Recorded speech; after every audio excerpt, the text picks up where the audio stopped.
अगर आप सप्लाई और डिमांड को मास्टर कर लेते हैं तो चार्ट्स देखने का आपका नजरिया हमेशा के लिए बदल जाएगा। इससे आप सिर्फ प्रॉफिट ही नहीं बल्कि बड़े बड़े प्रॉफिट भी कमा सकते हैं। इस वीडियो में हम आपको यह सब चीजें बताने वाले हैं। अगर आप सप्लाई और डिमांड को सच में मास्टर करना चाहते हैं तो मेरा आपसे एक रिक्वेस्ट है कि वीडियो के किसी भी पार्ट को स्किप न करें। इस पूरे वीडियो में हम आपको बताएंगे कि सप्लाई और डिमांड क्या होता है, आपको इसे क्यों ट्रेड करना चाहिए, आप कैसे चार्ट्स पर सप्लाई और डिमांड जोन को ड्रॉ कर सकते हैं और फाइनली आप इसे कैसे ट्रेड कर सकते हैं, एंट्री कैसे लेनी है और एग्जिट कैसे करना है। वीडियो के अंत में मैं आपके साथ मेरा खुद का तरीका शेयर करूंगा जिससे मैं सप्लाई और डिमांड को ट्रेड करता हूं, ताकि आप जान सकें कि मेरी स्ट्रेटजी क्या है। तो चलिए वीडियो शुरू करते हैं, जहां सबसे पहले हम basics of supply and demand जानेंगे। सप्लाई और डिमांड क्या है? बेसिकली सप्लाई और डिमांड एक एग्रेसिव सेलिंग और एग्रेसिव बाइंग होती है, बस इतना ही। एग्रेसिव बाइंग और एग्रेसिव सेलिंग हमें बताती है कि बड़े लोग या बिग बॉयज कहां पर मार्केट में इंटर कर रहे हैं और कहां से एग्जिट कर रहे हैं, और बिग बॉयज प्राइस को किस डायरेक्शन में पुश कर रहे हैं। कैंडलस्टिक पैटर्न को ध्यान से देखो। ये बड़े रेड कैंडल हमें बताते हैं कि यहां पर एग्रेसिव सेलिंग हुई है, यानी कि यहां बड़े वॉल्यूम्स और बड़े मोमेंटम शामिल हैं मार्केट को नीचे लाने में। अब नेक्स्ट चार्ट पर ध्यान दें। आप यहां देख सकते हैं कि यहां पर एग्रेसिव बाइंग हुई है, जिसका मतलब है कि बिग बॉयज बड़े वॉल्यूम और बड़े मोमेंटम के साथ प्राइस को ऊपर ले जा रहे हैं। इन्हीं दोनों चीजों को आपको देखना चाहिए जब आप सप्लाई और डिमांड को ट्रेड कर रहे होते हैं, क्योंकि ऐसे मोमेंटम हमें बताता है कि स्मार्ट मनी कहां पर मार्केट में एंटर कर रही है, मार्केट को किस डायरेक्शन में ले जा रही है और मार्केट से कहां पर एग्जिट कर रही है। और अगर आप छोटे छोटे कैंडलस्टिक्स को देखते हैं तो इसे सप्लाई और डिमांड एरिया नहीं समझना चाहिए। ये सारे स्मॉल कैंडल मार्केट के छोटे छोटे क्यूट बेबीज हैं, और ऐसे कैंडल के साथ न तो ज्यादा वॉल्यूम होता है और न ही मोमेंटम। आपको सप्लाई और डिमांड क्यों ट्रेड करना चाहिए? पहले मैं आपको बताना चाहता हूं कि मैं सप्लाई और डिमांड को क्यों ट्रेड करता हूं। हम उन लोगों के साथ ट्रेड करना चाहते हैं जिनके पास बहुत सारा पैसा है, जिसे हम स्टॉक मार्केट की भाषा में स्मार्ट मनी कहते हैं, और मैं भी बिग बॉयज स्मार्ट मनी को फॉलो करके प्रॉफिट बनाना चाहता हूं। सबसे अच्छा तरीका जिससे आप पहचान सकते हैं कि मार्केट में स्मार्ट मनी कब इंटर कर रही है और कब एग्जिट कर रही है, वह है चार्ट्स पर सप्लाई और डिमांड जोन को पहचानना। जब मार्केट में प्राइस बड़े बड़े रेड कैंडल्स बनाते हुए नीचे की ओर जाती है, उसे हम सप्लाई जोन कहते हैं, और जिस लेवल से प्राइस बड़े बड़े ग्रीन कैंडल बनाकर ऊपर की ओर बढ़ती है, उसे हम डिमांड जोन कहते हैं।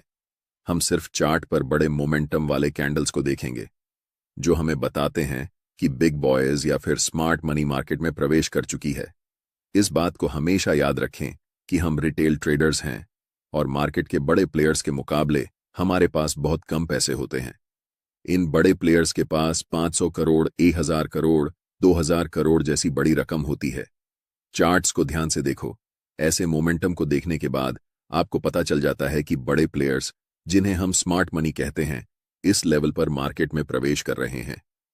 तो मेरा आपसे सवाल है, क्या आप ऐसी जगह पर खरीदना चाहोगे? अगर आपका जवाब नहीं है तो आप मार्केट में हमेशा के लिए लूजर ही रह जाओगे। लेकिन मुझे पता है कि आप सबका जवाब हां होगा, क्योंकि आप मार्केट में प्रॉफिट बनाने आए हैं और यहां तो आपके सामने मुफ्त पैसे पड़े हुए हैं। आप जानते हैं कि स्मार्ट मनी के पास बड़े पैसे हैं, बड़ी पावर है और उनके पास मार्केट को मूव करने की ताकत है। सबसे बड़ी गलती जो रिटेल ट्रेडर्स कर सकते हैं वह है ऐसे स्मार्ट मनी के खिलाफ ट्रेड करना जो आपसे अनलिमिटेड टाइम बड़ा है। अब आपको पता है कि सप्लाई और डिमांड को क्यों ट्रेड करना है। अब हम जानेंगे सप्लाई और डिमांड जोन को चार्ट्स पर कैसे ड्रा करते हैं। एक जरूरी बात, अगर आप चार्ट्स पर मल्टीपल इंडिकेटर्स का उपयोग अब हम जानेंगे कि सप्लाई और डिमांड को चार्ट्स पर कैसे पहचान सकते हैं। पहला तरीका यह है कि ट्रेड में आपको तभी एंट्री लेनी है जब आपको कम से कम 3 मोमेंटम कैंडल्स दिखें। हो सकता है कि एक मोमेंटम में 4-5 बड़े कैंडल्स हों, लेकिन कम से कम 3 तो होना ही चाहिए, तभी हम ट्रेड में एंट्री ले सकते हैं। जैसे कि इन 3 मोमेंटम कैंडल्स को देखो। ध्यान रखना कि ऐसे छोटे कैंडल्स को सप्लाई और डिमांड मत समझना। इस एग्जाम्पल में हम इन 3 ग्रीन मोमेंटम कैंडल्स का इस्तेमाल करेंगे। दूसरा चीज आपको यह करना है कि ऐसे एरिया ढूंढना है जहां से मोमेंटम शुरू हुआ है, और उन तीनों कैंडल्स के जस्ट प्रीवियस वाले कैंडल पर हम एक रेक्टेंगल बॉक्स ड्रॉ करेंगे। ध्यान देना कि वह बॉक्स कैंडल की हाई और लो को पूरी तरह कवर कर रहा हो। अब जो आपको चार्ट्स पर ये रेक्टेंगल एरिया दिख रहा है, ये पूरा एरिया एक डिमांड जोन है। और अगली बार जब भी प्राइस इस जोन में आएगा, तब यहां से आपको बाय ट्रेड में एंट्री करनी है। क्योंकि यहां पर ऐसा हो चुका है, तो ध्यान देने वाली बात यह है कि प्राइस इस जोन तक आया और उसके बाद बड़े ग्रीन कैंडल्स बनाते हुए शूट अप कर गया। सोचिए, अगर आप ऐसी जगह पर मार्केट में ट्रेड एंट्री करते हैं तो आप बहुत ज्यादा पैसा बनाने वाले हैं। चलिए अब एक और एग्जाम्पल देखते हैं। इन 3 बड़े रेड कैंडल्स पर ध्यान दें। यहां पर हमें इन कैंडल्स को सिलेक्ट करना है और इन 3 कैंडल्स के प्रीवियस कैंडल की हाई और लो को टच करते हुए राइट साइड की तरफ खींचते हुए एक रेक्टेंगल बनाना है। यह रेक्टेंगल एरिया एक स्ट्रॉन्ग सप्लाई जोन है, इसलिए हमें वेट करना है कि प्राइस दोबारा इस सप्लाई एरिया में आए। और जैसे ही प्राइस सप्लाई जोन के पास आती है, मैं चाहता हूं कि आप ध्यान से देखें कि क्या होता है। प्राइस इस जोन में आने के बाद थोड़ा कंसोलिडेट होती है और फिर एक स्ट्रॉन्ग रेड कैंडल बनाते हुए नीचे चली जाती है। यहां पर प्राइस लिटरली इस सप्लाई जोन के पास आने के बाद कोलैप्स कर जाती है। इससे आप सीखते हैं कि सप्लाई और डिमांड जोन को चार्ट्स पर कैसे पहचानते हैं।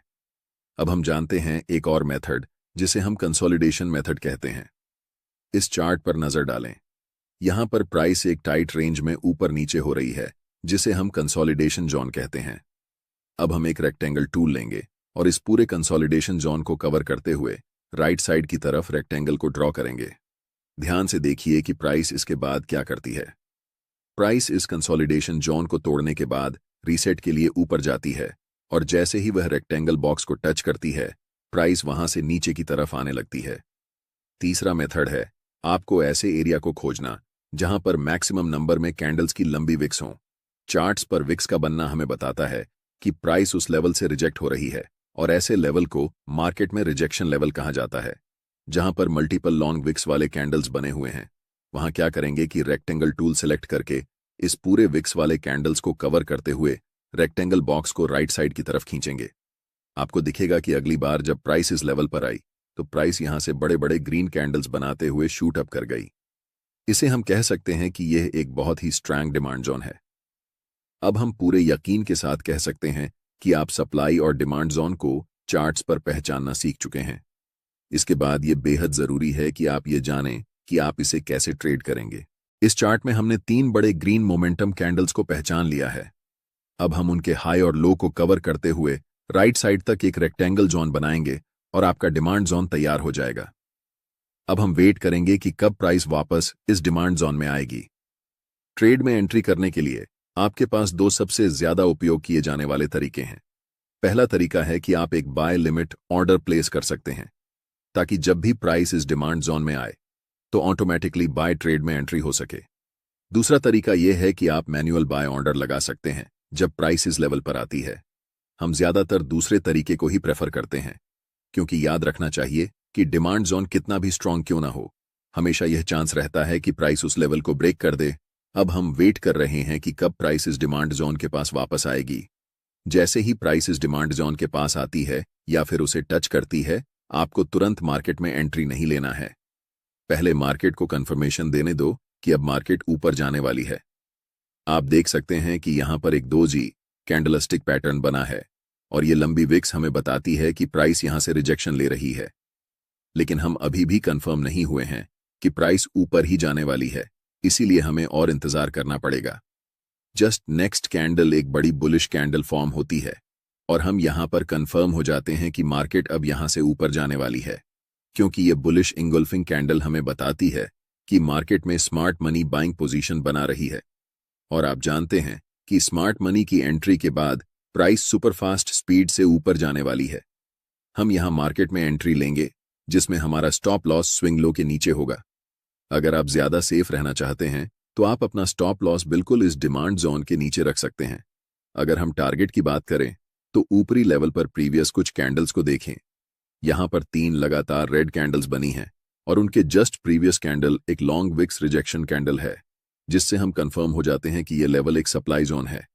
इसीलिए जब प्राइस इस लेवल को टच करेगी, हम अपना प्रॉफिट यहां बुक करेंगे।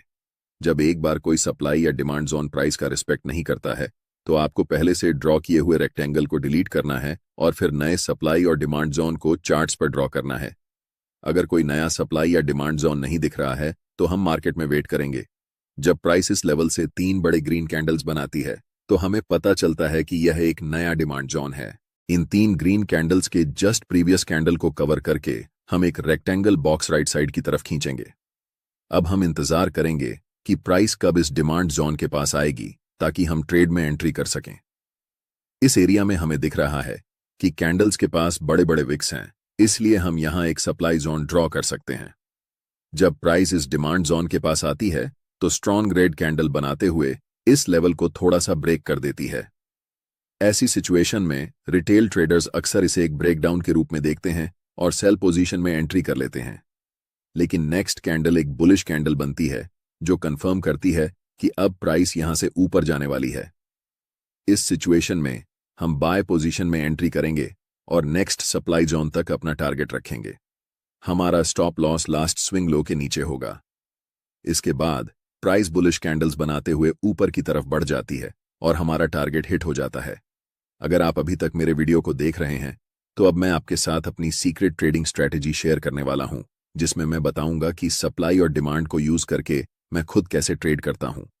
ट्रेड करते समय मैं सिर्फ एक कंफर्मेशन पर ध्यान नहीं देता, बल्कि मल्टीपल कंफर्मेशंस को देखता हूं, तभी ट्रेड में एंट्री लेता हूं। एक्सटर्नल कंफर्मेशन के लिए मैं अक्सर फिबोनाची रिट्रेसमेंट टूल का उपयोग करता हूं, और ऐसा मैं तभी करता हूं जब प्राइस अपर ट्रेंड या डाउनर ट्रेंड में होती है। फिबोनाची टूल को कभी भी साइडवेज मार्केट में यूज नहीं करना चाहिए, और यहां एक अप ट्रेंड है, इसलिए हम फिबोनाची टूल को ड्रॉ करेंगे। फिबोनाची टूल में रिट्रेसमेंट को ट्रेड करने के लिए 0.5 और 0.61 लेवल सबसे अच्छे होते हैं। इसलिए जब प्राइस इन दोनों लेवल्स के बीच आती है और एक बुलिश कैंडल बनती है तो हम कंफर्म हो जाते हैं कि प्राइस अब यहां से ऊपर ही जाने वाली है। मल्टीपल कंफर्मेशंस के बाद हम बाय पोजीशन में एंट्री लेते हैं, जिससे मेरे ट्रेड्स का विन रेट एवरेज ट्रेड्स से ज्यादा रहता है।